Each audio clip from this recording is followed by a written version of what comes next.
বন্ধু ছিল মা ফাতেমা, ভালোবাসা প্রেম মায়া মমতায় ছিল তাদের অনুপ্রেরণা, ছিল তাদের অনুপ্রেরণা। এক ইহুদি নারী ছিল যার বন্ধু ছিল মা ফাতেমা, ভালোবাসা প্রেম মায়া মমতায় ছিল তাদের অনুপ্রেরণা, ছিল তাদের অনুপ্রেরণা। একে অপরের চিন্তা ভাবনায়, একে অপরের চিন্তা ভাবনায় কথা মায়ারি বন্ধনা, ভালোবাসা প্রেম মায়া মমতায় ছিল তাদের অনুপ্রেরণা, ছিল তাদের অনুপ্রেরণা। ইহুদি নারী ছিল যার বন্ধু ছিল মা ফাতেমা, ভালোবাসা প্রেম মায়া মমতায় ছিল তাদের অনুপ্রেরণা, ছিল তাদের অনুপ্রেরণা। ইহুদির মেয়ে আর আমাদের নবী হযরত মুহাম্মদ সাল্লাল্লাহু আলাইহি ওয়াসাল্লামের মেয়ে ফাতেমার সাথে ইহুদির মেয়ের বন্ধুত্ব। তো তারপরে কি ঘটনা ঘটলো সকলে ধীরে মনোযোগ সহকারে শ্রবণ করি। এক তারিখে ইহুদি মেয়ে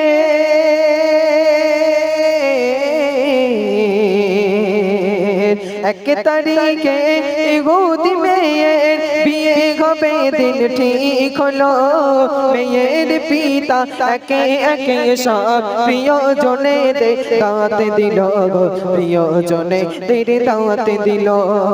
এক তারিখে ইহুদি মেয়ের বিয়ে হবে দিন ঠিক হলো। মেয়ের পিতা একে একে সব প্রিয়জনে দাওয়াত দিল, প্রিয়জনে দাওয়াত দিল। মেয়ে বাড়ে দাওয়াত দিয়ে এসো, মেয়ে বাড়ে দাওয়াত দিয়ে এসো। আমার বান্ধবী ফাতেমা না এলে সে আমার বাড়ি, এ বিয়ে আমি করব না, এ বিয়ে আমি করব না। এক ইহুদি নারী ছিল যার বন্ধু ছিল মা ফাতেমা, ভালোবাসা প্রেম মায়া মমতায় ছিল তাদের অনুপ্রেরণা, ছিল তাদের অনুপ্রেরণা। ইহুদি নারী তার পিতাকে বলছে, তুমি যদি আমার বান্ধবী ফাতেমাকে যদি দাওয়াত না দিয়ে আসো তাহলে কিন্তু এ বিয়ে আমি করব না। তখন সেই বাদশা তার মেয়েকে কি বলছে, কবি ছন্দের মাধ্যমে লিখছে, ধীরে ভাই মনোযোগ সহকারে শ্রবণ করো। আসবে বড় বড় রাজা ও বাদশা,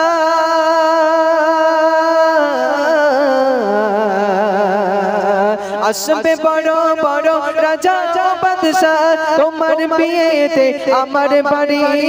গরিব ফাতেমা ছেঁড়া তার জামা, আছে কি তার কোন নতুন শাড়ি, আছে কি তার কোন নতুন শাড়ি।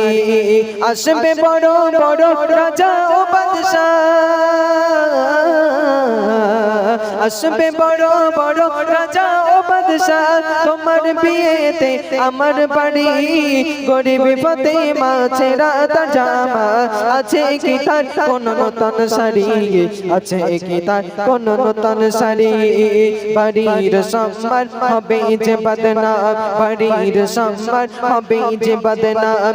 আসলে গরিব ওই ফাতেমা, ভালোবাসা প্রেম মায়া মমতায় ছিল তাদের অনুপ্রেরণা, ছিল তাদের অনুপ্রেরণা।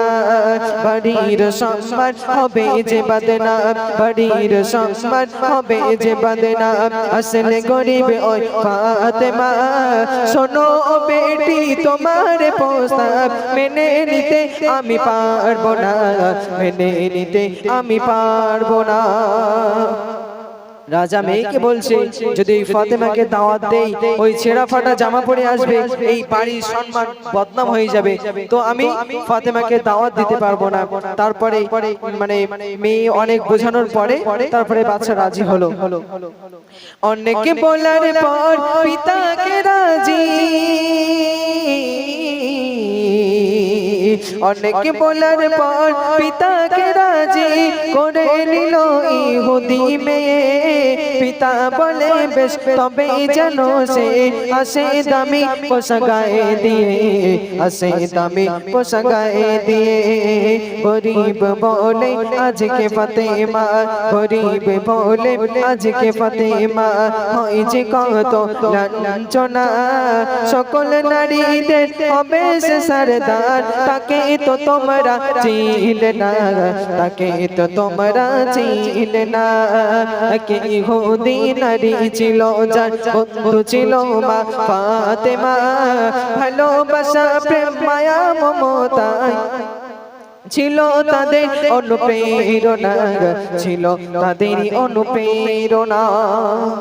রাজার বেটি রাজাকে অনেক বলার পর, অনেক কষ্টর পরে, তাকে রাজি করানোর পরে, তখন যখন ফাতেমাকে দাওয়াত দিয়ে এসলো যে বাবু আমার বিয়ে 1 তারিখে তুমি আমাদের বাড়িতে আসবে, তো এবার ফাতেমাকে তো আসতে হবে নতুন পোশাক গায়ে দিয়ে। তো ফাতেমার তো ভালো কোনো জামাও নেই, তো ফাতেমার নামাজের পাড়িটা ফেলে আল্লাহর কাছে কাঁদতে আরম্ভ করে দিলেন। তো আল্লাহ ফাতেমার কান্না সহ্য করতে না পেরে তারপরে জান্নাত থেকে একটি সুন্দর ফাতেমার জন্য জামা পাঠিয়ে দিয়েছিলেন।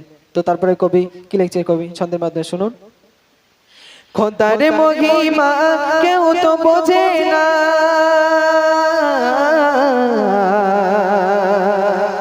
খোদার মহিমা কেউ তো বোঝে না। জিবরিল এলো মোর নবীর কাছে, জান্নাত হতে কিছু সামানা দিয়ে গেল মোর নবীর হাতে, দিয়ে গেল মোর নবীর হাতে।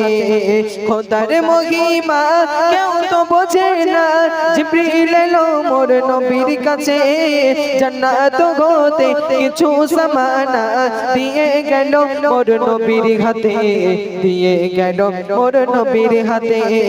ফাতেমার বাড়ি গিয়ে মোর নবী, ফাতেমার বাড়ি গিয়ে মোর নবী বলছে শোনো ও ফাতেমা, খোদার উপকার তোমার তরে কবুল করো এ নজরানা, কবুল করো এ নজরানা।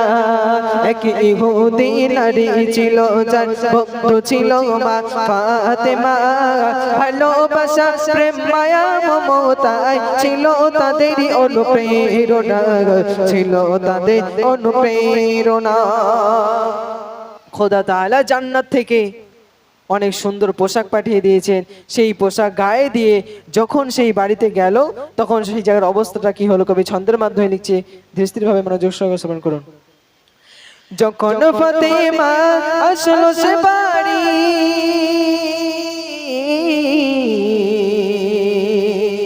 যখন ফাতেমা আসলো সে বাড়ি, যখন ফাতেমা আসলো সে বাড়ি, চমকে ওঠে যত রাজা বাদশা। কি অপরূপ পোশাক ফাতেমার, হারিয়ে যায় সব মুখের ভাষা, হারিয়ে যায় সব মুখের ভাষা। সুবাসে ভরপুর দূর বহুদূর, সুবাসে ভরপুর দূর বহুদূর, মিশকের গন্ধে দিবানা।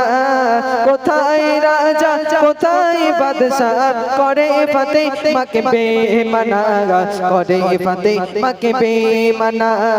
এক ইহুদি নারী ছিল যার বন্ধু ছিল মা ফাতেমা, ভালোবাসা প্রেম মায়া মমতায় ছিল তাদের অনুপ্রেরণা, ছিল তাদের অনুপ্রেরণা। সেই জান্নাতি পোশাক পরে যখন ফাতেমা ওই বিয়ে বাড়িতে গেল, রাজাদের বাড়ি, তখন ওখানে যত রাজা বাচ্চা ছিল, রাজাদের মেয়ে ছিল, রাজকন্যা ছিল, তারা ফাতেমাকে দেখে চমকে উঠলো যে এ কি অপরূপ পোশাক ফাতেমার। তো তারপরে সেই যে মেয়ে ফাতেমার বান্ধবী, তো যখন ফাতেমাকে পাশে গিয়ে একবার জিজ্ঞাসা করছে যে বোন, তোমার এই এত সুন্দর জামা, এই এত সুন্দর সুবাস আতর, তুমি এটা কোন দোকান থেকে কিনেছো, আমাকে কি একটু বলবে? তখন ফাতেমা তার বান্ধবীকে কিভাবে জবাব দিচ্ছেন কবি ছন্দের মাধ্যমে লিখছে। দোকানের মালিক আল্লাহ তাআলা, দোকানের মালিক আল্লাহ তাআলা, পৌঁছদারে তার জিবরিল আমিন সেই দোকানে যাওয়ার সুপথ ইহদিনা সিরাতাল মুস্তাকিম ইহদিনা সিরাতাল মুস্তাকিম দোকানের মালিক আল্লাহ তাআলা দোকানের মালিক আল্লাহ তাআলা পৌঁছদারে তার জিবরিল আমিন সেই দোকানে যাওয়ার সুপথ ইহদিনা সিরাতাল মুস্তাকিম ইহদিনা সিরাতাল মুস্তাকিম একে ইহুদি নারী ছিল যার বন্ধু ছিল মা ফাতেমা ভালোবাসা প্রেম মায়া মমতায় ছিল তাদের অনুপ্রেরণা ছিল তাদের অনুপ্রেরণা একে ইহুদি নারী ছিল যার